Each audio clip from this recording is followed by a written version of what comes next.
I actually keep our systems separate from our RevOps team in terms of ownership because revenue operations is not systems admin. They are not. Salesforce is owned across the organization in a lot of cases. Once you add in a CPQ, you got finance at the table. Having a revenue operations person solely focused on a system rather than a skill set felt like a little bit of a distraction. And we've been able to build this luxury department. I'm sure there's a lot of revenue operations people out there right now like, hey, boss, they told me I didn't have to, but Or Jordan's eyes get wide. I was so excited for what you just said. So excited. Say more, please say more.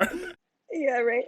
And so it allows them to be the key stakeholders. But when, someone's asking to talk about profiles and provisioning and deprovisioning and cross-functional and integrations and all of that, we've got someone whose whole job is making sure this stuff is running really, really well. And their job is a little bit more of the nuance and speaking the language of the departments that they support.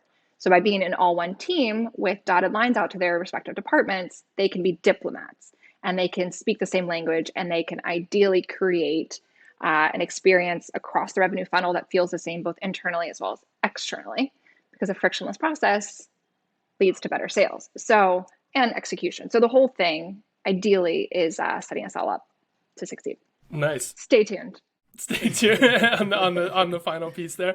No, but I love the idea of specializing in the role, right? Like, because really, and I think probably 98% of the people that listen to this in the ops profession are going to like deeply feel what you've just said, which is have somebody dedicated to the systems, have somebody dedicated to the ops, because they're two different things. And a lot of times there's overlap between those, and the ops requires help from the systems and so on and so forth, right? And the ops people certainly have to have a deep understanding of the systems to know what's possible and what's not there.